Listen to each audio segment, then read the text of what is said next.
ಓಂ ಶಾಂತಿ. ಇಂದಿನ ಮುರಳಿ ದಿನಾಂಕ 6 ಜೂನ್ 2026. मुरली महावाक्यಗಳು मीठे बच्चे। जीते जी इस शरीर से अलग हो जाओ, अशरीरी बन बाबा को याद करो। इसको ही कहा जाता है डेड ಸೈಲೆನ್ಸ್. ಬಾಬಾ ಹೇಳ್ತಾರೆ, ಮಧುರ ಮಕ್ಕಳೇ, ಜೀವಂತವಾಗಿರುವಾಗಲೇ ಶರೀರದಿಂದ ಭಿನ್ನವಾಗಿ ಬಿಡಿ, ಅಶರೀರಿಯಾಗಿ ತಂದೆಯನ್ನ ನೆನಪು ಮಾಡ್ರಿ. ಇದಕ್ಕ ಹೇಳಲಾಗ್ತದೆ ಡೆಡ್ ಸೈಲೆನ್ಸ್. ಜೀತೆ ಜಿ ಇಸ್ ಶರೀರ್ ಸೆ ಅಲಗ್ ಹೋ ಜಾओ. ಬಾಬಾ ಹೇಳ್ತಾರೆ, ಅಲಗ್ ಜಬ್ ಯಾವಾಗ ನಾವು ಪರಂಧಾಮದಲ್ಲಿ ಇದ್ವಿ, ಅಶರೀರಿಯಾಗಿ ಇದ್ವಿ, ಆದ್ರೆ ಅವಾಗ ಅಶರೀರಿಯಾಗಿದ್ದು ಕೂಡ ಪರಂಧಾಮದಲ್ಲಿ ಇದ್ದು ಕೂಡ ನಾ ಪರಂಧಾಮ ವಾಸಿ ಅನ್ನೋದು ಕೂಡ ನನಗೆ ಸ್ಮೃತಿ ಇರೋದಿಲ್ಲ. ನಾನು ಪರಮಾತ್ಮನ ಸಂತಾನಿದ್ದೀನಿ, ನಾ ಆತ್ಮ ಶಾಂತಿ ಇದ್ದೀನಿ, ಪವಿತ್ರ ಇದ್ದೀನಿ ಅನ್ನುವ ಸ್ಮೃತಿಯು ಕೂಡ ಅಲ್ಲಿ ಇರೋದಿಲ್ಲ. ಯಾಕೆ ಅಂದ್ರೆ ಎಲ್ಲಿವರೆಗೆ ಶರೀರ ಇಲ್ವೋ ಅಲ್ಲಿವರೆಗೆ ಮನಸ್ಸು ಆಕ್ಟಿವ್ ಆಗೋದಿಲ್ಲ. ಮನಸ್ಸಿನ ಮೂಲಕವೇ ನಾನು ಅನುಭವ ಮಾಡ್ತೀನಿ ನಾನು ಯಾರು ಅಂತ. ಮನಸ್ಸಿನ ಮೂಲಕವೇ ನಾನು ಅನುಭವ ಮಾಡ್ತೀನಿ ನನ್ನ ನಿಜ ಸತ್ಯ ಸ್ವರೂಪ ಏನು, ನನ್ನ ಅಸತ್ಯ ಸ್ವರೂಪ ಯಾವುದು ಅಂತ.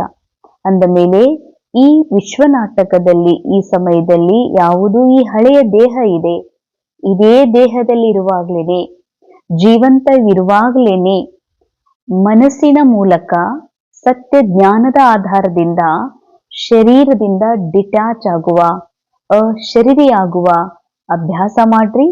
ತಂದೆ ನೆನಪು ಮಾಡ್ರಿ. ಪರಂಧಾಮದಲ್ಲಿ ಇರುವಾಗ ತಂದೆ ಜೊತೆಯಲ್ಲಿ ಇದ್ದು ಕೂಡ ತಂದೆ ನೆನಪು ಮಾಡ್ಲಿಕ್ಕೆ ಆಗೋದಿಲ್ಲ. ಅದಕ್ಕೆ ಶರೀರದಲ್ಲಿದ್ದು ಸತ್ಯ ಜ್ಞಾನದ ಆಧಾರದಿಂದ ತಂದೆ ನೆನಪು ಮಾಡ್ರಿ. ಇದಕ್ಕೆ ಹೇಳಲಾಗ್ತದೆ ಡೆಡ್ ಸೈಲೆನ್ಸ್. ಅಂದ್ರೆ ಶರೀರದಲ್ಲಿ ಭಲೆ ಇದ್ದೀನಿ, ಆದ್ರೆ ಶರೀರದ ಈ ಪ್ರಪಂಚದ ಯಾವ ಮಾತಿನಿಂದಲೂ ಕೂಡ ಮಾತು ನನಗೆ ಪ್ರಭಾವಿತ ಮಾಡೋದಿಲ್ಲ. ನಾನು ಈ ಪ್ರಪಂಚದಿಂದ ಬಿಲ್ಕುಲ್ ಡಿಟ್ಯಾಚ್ ಇದ್ದೀನಿ, ನನ್ನ ಪರಮ ಸತ್ಯದಲ್ಲಿದ್ದೀನಿ, ನನ್ನ ಶಾಂತಿಯ ಒಂದು ಸ್ವರೂಪದಲ್ಲಿದ್ದೀನಂತಂದ್ರ ಇದಕ್ಕೆ ಬಾಬಾ ಹೇಳ್ತಾರ ಡೆಡ್ ಸೈಲೆನ್ಸ್. ಅಂದ್ರೆ ಪಾಸ್ಟ್ನೂ ಇಲ್ಲ, ಫ್ಯೂಚರೂ ಇಲ್ಲ, ಪ್ರೆಸೆನ್ಸ್ ಆಫ್ ಮೈಂಡ್ ಏನಿದೆ ಅದು ಸೈಲೆನ್ಸ್ ಆಗಿದೆ. प्रश्न, तुम बच्चे अभी अपना फाउंडेशन मजबूत कर रहे हो, मजबूती किस आधार से आती है? ಈಗ ತಾವು ಮಕ್ಕಳು ತಮ್ಮ ಫೌಂಡೇಶನ್, ತಮ್ಮ ಬುನಾದಿಯನ್ನ ಗಟ್ಟಿಗೊಳಿಸ್ಕೊತಾ ಇದ್ದೀರಿ. ಬುನಾದಿ ಪಕ್ಕಾ ಮಾಡ್ಕೊಳ್ಳೋದಕ್ಕ ಆಧಾರ ಏನಾಗಿದೆ? ಬಾಬಾ ಹೇಳ್ತಾರೆ ಉತ್ತರ, पवित्रता के आधार से जितना जितना आत्मा पवित्र अर्थात सच्चा सोना बनती जाती है उतनी मजबूती आती है. ಪವಿತ್ರತೆಯ ಆಧಾರದಿಂದ ಬಾಬಾ ಹೇಳ್ತಾರೆ, ತಾವು ಮಕ್ಕಳ ಒಂದು ಫೌಂಡೇಶನ್ ಗಟ್ಟಿ ಆಗ್ಲಿಕ್ಕೆ ಆಧಾರ ಯಾವುದು ಅಂದ್ರೆ ಪವಿತ್ರತೆ. ಪವಿತ್ರತೆ ಅಂದ್ರೆ ಏನು? ಎಷ್ಟೆಷ್ಟು ನಾನು ಆತ್ಮ ಈ ದೇಹದಿಂದ ಡಿಟ್ಯಾಚ್ ಆಗ್ತೀನೋ, ನನ್ನ ಅಸ್ಲಿ ಸ್ವರೂಪದಲ್ಲಿ ಸ್ಥಿತ ಆಗ್ತೀನಿ ಮತ್ತು ಎಲ್ಲ ಮಾನವರ ರೂಪದೊಳಗ ಆ ಮಾನವ ರೂಪವನ್ನ ನೋಡದೆ ಒಳಗಡೆ ಇರುವ ಆಧ್ಯಾತ್ಮಿಕ ಸತ್ಯವನ್ನ ನಾನು ಅನುಭವ ಮಾಡ್ತೀನಿ, ನೋಡ್ತೀನಿ, ತಿಳ್ಕೋತೀನಿ ಅಂತಂದ್ರ ಇದೇ ಪವಿತ್ರತೆ.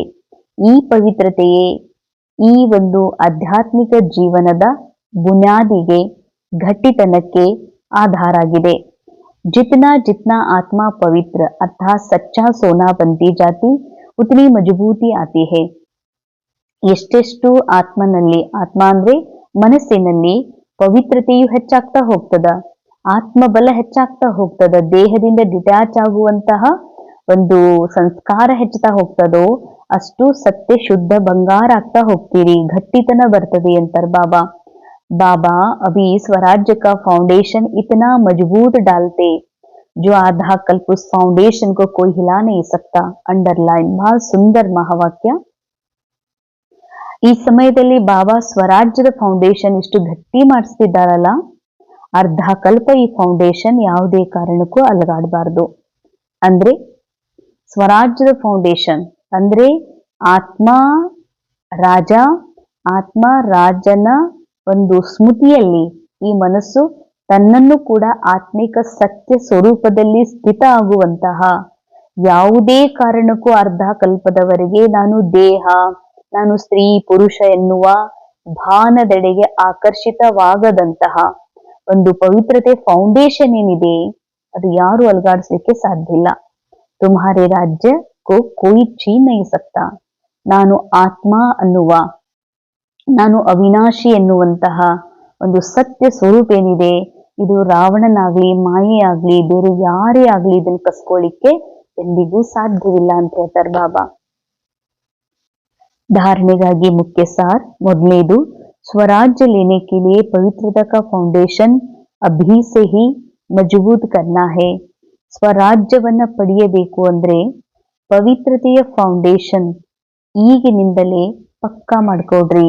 ಆತ್ಮ ಭಾಯಿ ಭಾಯಿ ಎನ್ನುವಂತ ದೃಷ್ಟಿ ಬಹಳಷ್ಟು ಪಕ್ಕಾ ಮಾಡ್ಕೋಬೇಕಾಗಿದೆ. ಜೈಸೆ ಬಾಬಾ ಪತಿತ್ ಪಾವನ್ ಹೇ ಐಸೆ ಬಾಪ್ ಸಮಾನ್ ಪಾವನ್ ಬನ್ನ ಹೇ.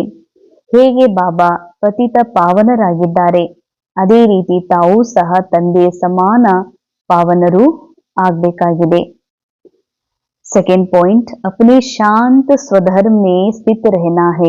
जितना हो सके देह अभिमान छोड़ देही अभिमानी रहना है. ತಮ್ಮ ಶಾಂತ ಸ್ವಧರ್ಮದ ಸ್ಥಿತಿಯಲ್ಲಿ ಸ್ಥಿತ ಆಗ್ರಿ. ಯಾಕೆಂದ್ರೆ ನಾ ಆತ್ಮ, ನನ್ನ ಮೂಲ ಸ್ವಧರ್ಮನೇ ಶಾಂತಿಯಾಗಿದೆ ಅಂದಮೇಲೆ ನಾನು ದೇಹ ಅನ್ನುವ ಸ್ಮೃತಿಯಲ್ಲಿ ಬಂದ್ರೆ ದೈಹಿಕ ಧರ್ಮ ಅನುಭವ ಆಗ್ತದ. ಅದಕ್ಕಾಗಿ ನಾನು ಶಾಂತ ಆತ್ಮನೇ ಇದ್ದೀನಿ ಅಂದಮೇಲೆ ಅದೇ ಸ್ವಧರ್ಮದಲ್ಲಿ ಸ್ಥಿತ ಆಗ್ರಿ. ಜಿತ್ನಾ ಹೋ ಸಕೆ ದೇಹ ಅಭಿಮಾನ್ ಚೋಡ್ ದೇಹಿ ಅಭಿಮಾನಿ ರೇನಾ ಹೇ. ನಾನು ದೇಹ, ಮನುಷ್ಯ, ಸ್ತ್ರೀ, ಪುರುಷ, ಸಣ್ಣವಳು, ಕಮ್ಮಿ ಕಲ್ತವಳು, ಹೆಚ್ಚು ಕಲ್ತವಳು, ನಾ ಹೆಚ್ಚು ಬುದ್ಧಿವಂತ, ಇವೆಲ್ಲ ದೇಹಾಭಿಮಾನ್. ದೇಹ ಅಭಿಮಾನವನ್ನ ಬಿಟ್ಟು ದೇಹಿ ಅಭಿಮಾನಿಗಳಾಗ್ರಿ. डेड साइलेंस अर्थात अशरीरी रहने का अभ्यास करना है. कंप्लीट ಸಂಪೂರ್ಣ ಡೆಡ್ ಸೈಲೆನ್ಸ್ ನ ಅಶರೀರಿ ಆಗುವ ಅಭ್ಯಾಸ ಮಾಡ್ರಿ.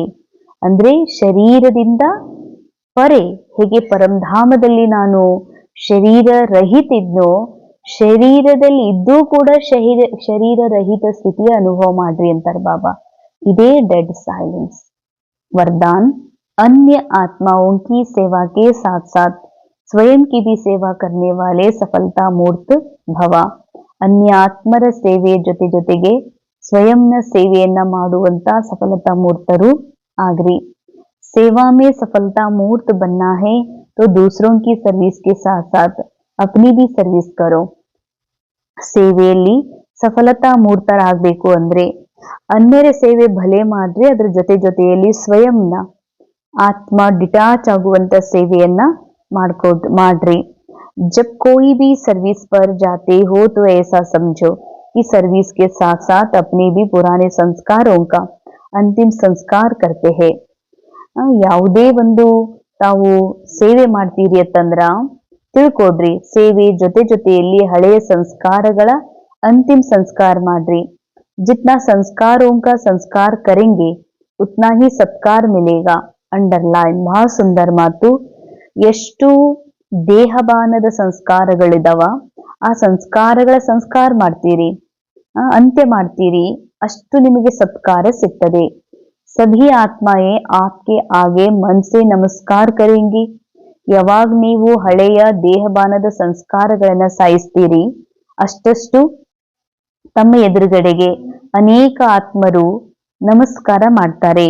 लेकिन बाहर से नमस्कार करने वाले नहीं बनाना, मानसिक नमस्कार करने वाले बनाना. ನಮಗೆ ಕೇವಲ ಬಾಹ್ಯ ರೂಪದಿಂದ ಯಾರಾದ್ರೂ ಬಂದು ನಮಸ್ಕಾರ ಮಾಡ್ತಾರ, ಅಂಥವರಾಗ್ಬೇಡ್ರಿ. ಮನಸ್ಸಿನ ಮೂಲಕ ಹೃದಯದಿಂದ ಅವರು ನಮಗೆ ನಮಸ್ಕಾರ ಮಾಡುವಂಥವ್ರು ಆಗ್ಬೇಕು.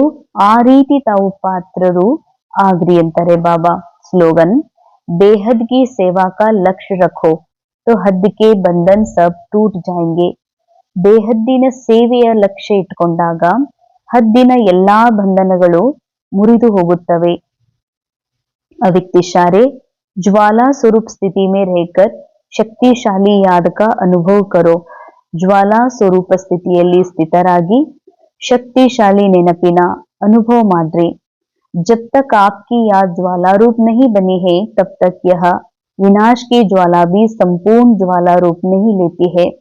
ಎಲ್ಲಿವರೆಗೆ ತಮ್ಮ ನೆನಪು ಜ್ವಾಲಾರೂಪ ಆಗೋದಿಲ್ವೋ ಅಲ್ಲಿವರೆಗೆ ವಿನಾಶದ ಜ್ವಾಲೆಯೂ ಕೂಡ ಸಂಪೂರ್ಣವಾಗಿ ज्वालारूप ತಾಳೋದಿಲ್ಲ. यह भटकती है फिर शीतल हो जाती है. ಅಗ್ನಿ ಜೋರಾಗ್ತದ ಮತ್ತು ತಣ್ಣಗಾಗ್ಬಿಡ್ತದೆ. क्योंकि ज्वाला मूर्त प्रेरक आधार मूर्त आत्मा है अभी स्वयं भी सदा ज्वाला रूप नहीं बनी है. ಯಾಕೆ ಈ ರೀತಿ ಆಗ್ತದಂದ್ರೆ ಜ್ವಾಲಾ ಮೂರ್ತರಾಗಿರುವಂಥ प्रेरक आधार मूर्त आत्मरे स्वयं ज्वाಲೆಯಾಗಿಲ್ಲ. अब ज्वाला रूप बनने का दृढ़ संकल्प लो. संगठित रूप में मन बुद्धि की एकाग्रता द्वारा पावरफुल योग के वाइब्रेशन चारों ओर फैलाओ.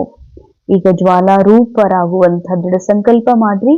ಸಂಘಟಿತ ರೂಪದಲ್ಲಿ ಮನಬುದ್ಧಿಯನ್ನ ಏಕಾಗ್ರತೆ ಮೂಲಕ ಒಂದು ಸಂಘಟಿತ ರೂಪ ಅಂತಂದ್ರೆ ಬ್ರಾಹ್ಮಣ ಪರಿವಾರದ ವಿಶೇಷ ಯೋಗದ ಕಡೆಗೆ ಇಂಟ್ರೆಸ್ಟ್ ಇರುವಂತಹ ಆತ್ಮಗಳ ಸಂಘಟನೆ ಅಂತ.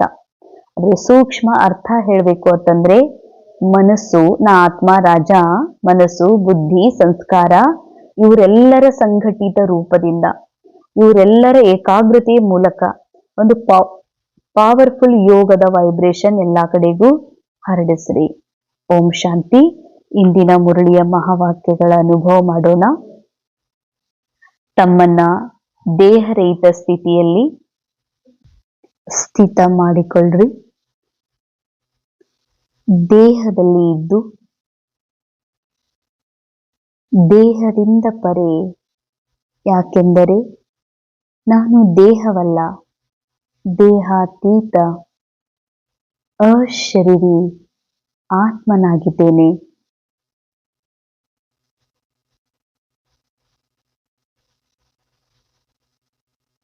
ಈ ಶರೀರದ ಪ್ರಪಂಚ ಡ್ರಾಮಾದ ಮೂಲಕ ಪ್ರಾಪ್ತವಾಗಿರುವ ಉಪಲಬ್ಧಿಗಳು. ನಾನು ಶರೀರವಲ್ಲ, ಈ ಶರೀರದ ಸಾಮಗ್ರಿಗಳು ನನ್ನದಲ್ಲ. ಇವೆಲ್ಲವುಗಳಿಂದ ಪರೆಯಾಗಿರುವ ನಿರಾಕಾರಿ ಶುದ್ಧ ಚೇತನ ನಾನು.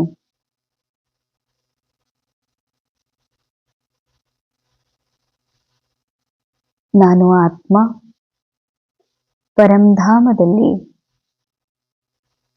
ಡೆಡ್ ಸೈಲೆನ್ಸ್ ಅಲ್ಲಿ ಇದ್ದರೂ ಸಹ ಅದರ ಅನುಭವ ಮಾಡಲು ಸಾಧ್ಯವಿಲ್ಲ. ಅದಕ್ಕಾಗಿ ಶಾಂತಿ ಅಶಾಂತಿಯ ಅನುಭವ ಮಾಡೋದಕ್ಕಾಗಿ ಈ ಸೃಷ್ಟಿ ನಾಟಕದಲ್ಲಿ ಶರೀರದ ಆಧಾರ ಪಡೆದು ಕರ್ಮೇಂದ್ರಿಯಗಳ ಮೂಲಕ ಪಾತ್ರದಲ್ಲಿನ ಶಾಂತಿ ಅಶಾಂತಿಯ ಅನುಭವ ಮಾಡೋದಕ್ಕಾಗಿ ಬಂದಿರುವೆ. ಈಗ ನನಗೆ ಪರಮಾತ್ಮ ತಂದೆಯ ಸತ್ಯ ಜ್ಞಾನ ಪ್ರಾಪ್ತವಾದ ಮೇಲೆ ಅರ್ಥವಾಗಿದೆ. ಈ ದೇಹದ ಶಾಂತಿ ಅಶಾಂತಿ, ಈ ದೇಹ ಈ ಪಾತ್ರದ ಸುಖ ದುಃಖ ಇವುಗಳಿಂದ ಪರೆಯಾದ ಪರಂ ಶಾಂತಿ ಪರಮ ಸುಖ ಸ್ವರೂಪ ನಾನಾಗಿದ್ದೇನೆ. ಬಾಕಿ ಎಲ್ಲವೂ ಕೇವಲ ಡ್ರಾಮಾ ಆಗಿದೆ. ನಾನು ಸತ್ಯ ಶಾಂತ ಸ್ವರೂಪ ಆತ್ಮನಾಗಿರುವೆ. ಓಂ ಶಾಂತಿ, ಓಂ ಶಾಂತಿ.